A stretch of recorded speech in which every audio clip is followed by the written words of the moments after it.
السلام علیکم ورحمۃ اللہ وبرکاتہ۔ رمضان المبارک مسائل سیکھے گروپ میں آپ تمام کا استقبال ہے۔ عزیز دوستوں، آج کی نشست میں بات کریں گے کس پراپرٹی پر زکوٰۃ واجب ہے اور کس پراپرٹی پر زکوٰۃ واجب نہیں ہے۔ اب سوال یہ پیدا ہوتا ہے، آدمی جو پراپرٹی خریدتا ہے، چاہے دکان ہو یا مکان ہو یا خالی پلاٹ ہو، تو اس کے اندر زکوٰۃ واجب ہے یا نہیں؟ شریعت کا اصول یہ ہے، اگر کوئی شخص دکان، مکان یا پلاٹ وغیرہ اپنی رہنے کے لیے خرید رہا ہے تو اس پر زکوٰۃ واجب نہیں ہے، اور اگر یہی پراپرٹی دکان، مکان، پلاٹ وغیرہ کو تجارت کی نیت سے خرید رہا ہے تو شریعت کہتی ہے ایسی صورت میں اس کو مال تجارت سمجھا جائے گا۔ مال تجارت کے اندر زکوٰۃ واجب ہے، جیسے سونے چاندی کے اندر اور کیش کے اندر زکوٰۃ واجب ہے، اسی طرح اس پر بھی زکوٰۃ واجب ہوتی ہے۔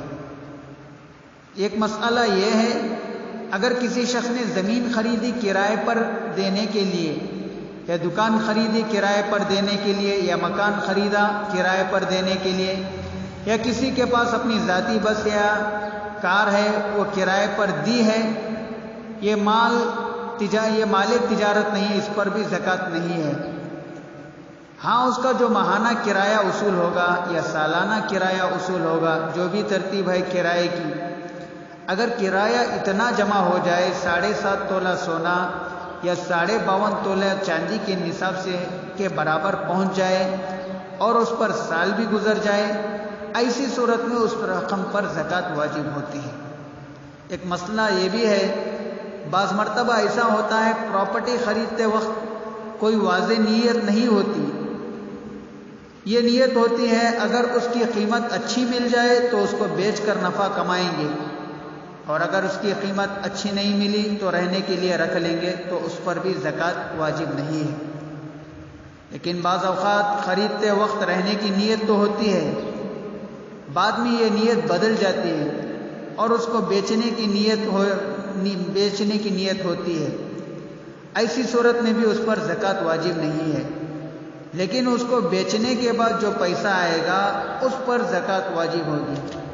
تو دوستوں، ساری باتوں کا خلاصہ یہ ہے، آدمی جو بھی پراپرٹی اپنے لیے استعمال کرے گا اس پر زکوٰۃ نہیں ہے، یا پراپرٹی خرید کر کرائے کے لیے استعمال یا کرائے کو دیا ہے تو اس پر بھی زکوٰۃ نہیں ہے۔ اگر تجارت کی نیت سے خرید رہا ہے تو اس پر زکوٰۃ واجب ہوتی ہے۔ تو دوستوں، یہ پراپرٹی کے بارے میں کچھ ضروری مسائل تھے جسے آپ حضرات تک پہنچانا ضروری سمجھا۔ اللہ رب العزت سے دعا ہے کہ اللہ تعالی ہم تمام کو ان مسائل پر عمل کرنے کی توفیق عطا فرمائے، آمین۔ السلام علیکم ورحمۃ اللہ وبرکاتہ۔